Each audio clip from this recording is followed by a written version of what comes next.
हनुमान जी को अमर होने का वरदान कैसे मिला? सच्चाई जो आपको चौंका देगी। नमस्कार प्रिय दर्शकों, आपका स्वागत है आपके अपने चैनल @चांदनी मिश्रा ऑफिशियल 11 पर, जहां हम आपको सुनाते हैं वे कथाएं जो आपके हृदय को छू जाती है। आज हम आपको लेकर चलेंगे एक ऐसी अनसुनी सच्चाई की ओर। हनुमान जी को अमर होने का वरदान आखिर कैसे मिला?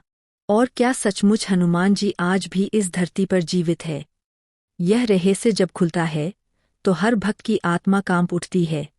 तो दर्शकों, आइए शुरू करते हैं यह अद्भुत यात्रा।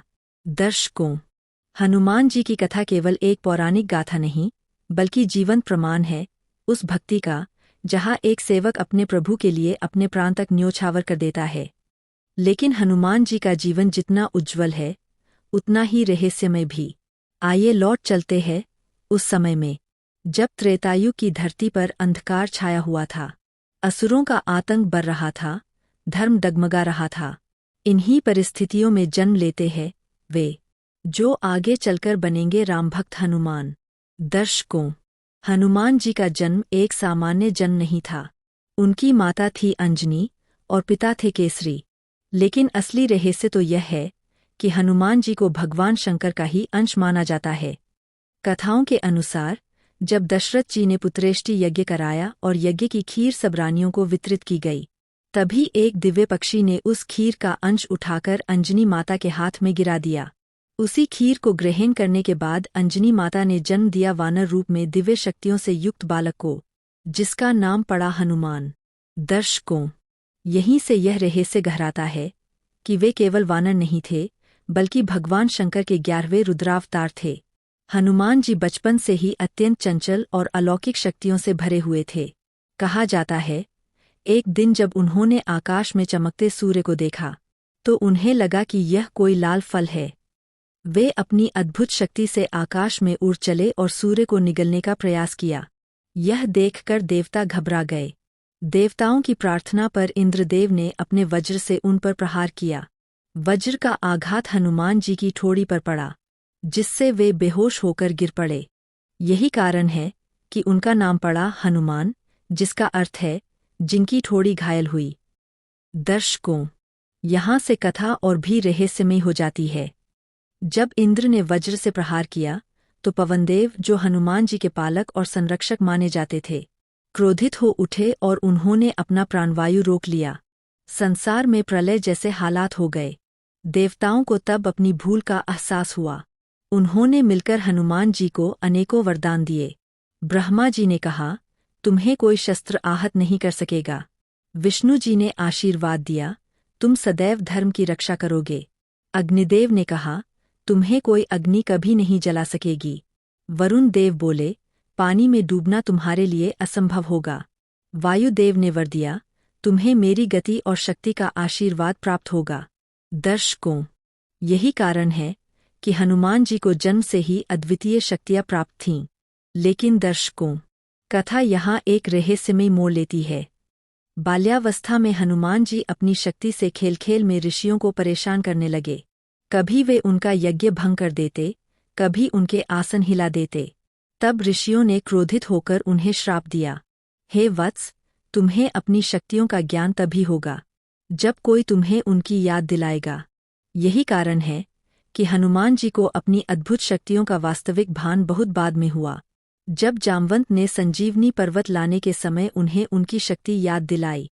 प्रिय दर्शकों, यहीं से हनुमान जी के जीवन की सबसे बड़ी पहचान शुरू होती है, उनका रामभक्त हनुमान बनना।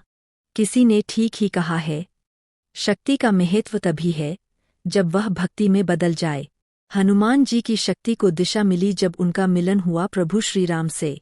वह क्षण केवल एक संयोग नहीं था, बल्कि एक नीति थी, जो आगे चलकर उन्हें चिरंजीवी बनाने वाली थी। प्रिय दर्शकों, जैसे ही समय आया, प्रभु श्रीराम और रावण के बीच महायुद्ध की घड़ी नजदीक आई। हनुमान जी की भक्ति और पराक्रम उस समय चरम सीमा पर पहुंच गया। वे केवल एक सैनिक नहीं, बल्कि राम का सजीव अस्त्र बन गए थे। युद्ध की शुरुआत से ही हनुमान जी ने अद्भुत पराक्रम दिखाया। उन्होंने रावण के सेनापतियों को चकित कर दिया। अपने अद्भुत शक्ति प्रदर्शन से सभी को भयभीत कर दिया। दर्शकों, क्या आप जानते हैं कि हनुमान जी ने लंका जला दी थी? बस एक झपट्टा और रावण की राजधानी लंका धधक उठी।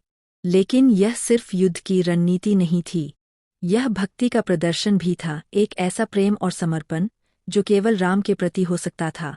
प्रिय दर्शकों, हनुमान जी की सबसे बड़ी पहचान मिली तब जब उन्होंने माता सीता का संदेश लाया। जब हनुमान जी ने सीता माता को रावण के बंदी गृह में देखा, उनकी आंखों में डर, पर हनुमान जी ने भक्ति से उन्हें शक्ति दी। सीता माता ने उनके सिर पर हाथ रखा और कहा, हे वत्स, तुम्हारा यह बल और भक्ति अनमोल है। तुम सच्चे धर्म के प्रहरी हो। यहीं से हनुमान जी के जीवन का सबसे महान मोड़ आया। दर्शकों, यह मोड़ ही उन्हें चिरंजीवी बनने का मार्ग दिखाता है। श्रीराम का आशीर्वाद और चिरंजीवी बनना। युद्ध के बाद जब रावण का संहार हुआ और धर्म की स्थापना हुई, तब श्रीराम ने हनुमान जी को अपने चरणों में बिठाया। श्रीराम बोले, हे हनुमान, जब तक यह सृष्टि रहेगी, जब तक मेरे नाम का स्मरण होगा, तब तक तुम इस धरती पर जीवित रहोगे। तुम्हारा जीवन सभी भक्तों के लिए प्रेरणा और रक्षा का प्रतीक होगा। दर्शकों, यही वह क्षण था जब हनुमान जी को अमरत्व का वरदान मिला। यह वरदान केवल शक्ति या लंबी उम्र का नहीं था, बल्कि सत्य, भक्ति और धर्म की रक्षा का अमर संदेश बन गया। प्रिय दर्शकों, क्या आप जानते हैं कि हनुमान जी आज भी जीवित है? गरुड़ पुराण और अन्य पौराणिक ग्रंथों में लिखा है कि जहाँ जहाँ राम कथा, सुंदरकांड या भजन होता है, वहाँ हनुमान जी उपस्थित होते हैं।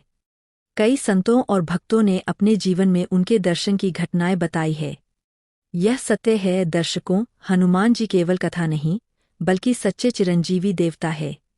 हनुमान जी ने कई चमत्कार किए। संजीवनी पर्वत लाना। प्रिय दर्शकों, यह केवल एक युद्धकथा नहीं थी। हनुमान जी ने अपने अद्भुत ज्ञान और शक्ति से मृत्यु को हराया। लंका दहन, यह शक्ति और भक्ति का अद्भुत संगम था। रामनाम का प्रचार। कलयुग में भी हनुमान जी का नाम लेने से भक्तों की रक्षा होती है। हनुमान जी को केवल अमरत्व नहीं मिला, बल्कि भक्तों के मार्गदर्शक और संकटों के हरकर्ता बनने का वरदान मिला। दर्शकों, जब श्रीराम ने हनुमान जी को यह वरदान दिया कि तुम जब तक इस सृष्टि में मेरा नाम गूंजेगा, तब तक धरती पर विद्यमान रहोगे, तो इसका अर्थ केवल दीर्घायु नहीं था। इसका अर्थ था, हनुमान जी सदैव उस स्थान पर मौजूद रहेंगे जहाँ भक्त राम नाम लेगा, जहाँ सत्य और धर्म की रक्षा की आवश्यकता होगी। और यही कारण है कि हनुमान जी को चिरंजीवी कहा गया। प्रिय दर्शकों, गरुड़ पुराण में स्पष्ट उल्लेख है कि कलयुग में हनुमान ही ऐसे देवता होंगे जो प्रत्यक्ष रूप से अपने भक्तों के साथ खड़े होंगे।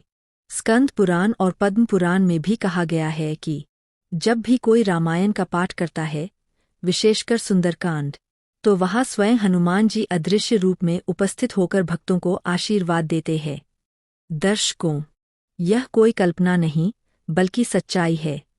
सदियों से संत महात्मा, तपस्वी और साधक अपने अनुभवों में बताते आए हैं कि उन्हें जंगलों, पहाड़ों और तीर्थस्थलों पर हनुमान जी के प्रत्यक्ष दर्शन हुए। कहा जाता है, जब कोई संकट में सच्चे मन से जय श्री राम कहता है, तो हनुमान जी तुरंत उसकी रक्षा के लिए प्रकट होते हैं। कलियुग अंधकार का युग है, जहाँ पाप, अधर्म और अन्याय बढ़ता है। लेकिन इस अंधकार में भी एक प्रकाश है, वह है हनुमान जी। दर्शकों, इसीलिए उन्हें कलियुग के साक्षात देवता कहा गया, क्योंकि इस युग में कोई भी देवता इतने प्रत्यक्ष रूप में भक्तों के पास नहीं आते जितना कि हनुमान जी। कई भक्तों ने अनुभव किया कि जब वे भयंकर विपत्ति में फंसे, तो एक अदृश्य शक्ति ने उनकी रक्षा की, और बाद में उन्हें एहसास हुआ कि वह शक्ति हनुमान जी की थी। कहा जाता है कि हिमालय की गुफाओं में वर्तमान में भी हनुमान जी तपस्या कर रहे हैं। संतों का मानना है कि जब तक कलयुग रहेगा, तब तक हनुमान जी सांसारिक रूप से जीवित रहेंगे। प्रिय दर्शकों, इस कथा से हमें सबसे बड़ा संदेश मिलता है, भक्ति से बढ़कर कुछ नहीं। हनुमान जी का अमरत्व उनकी शक्ति से नहीं, बल्कि उनकी भक्ति और निस्वार्थ सेवा से मिला। इसलिए यदि हम भी जीवन में निस्वार्थ होकर धर्म और सत्य के मार्ग पर चलें, तो हनुमान जी की कृपा हम पर अवश्य होगी। तो दर्शकों, आज आपने जाना हनुमान जी को अमर होने का वरदान कैसे मिला और वे आज भी हमारे बीच कैसे विद्यमान हैं। अगर आपको यह कथा अच्छी लगी तो इस वीडियो को लाइक और शेयर जरूर करें और हमारे चैनल @चांदनी मिश्रा ऑफिशियल 11 को सब्सक्राइब करना न भूलें, ताकि ऐसी ही और रहस्यमयी और भावनात्मक कथाएं आप तक पहुंचती रहें।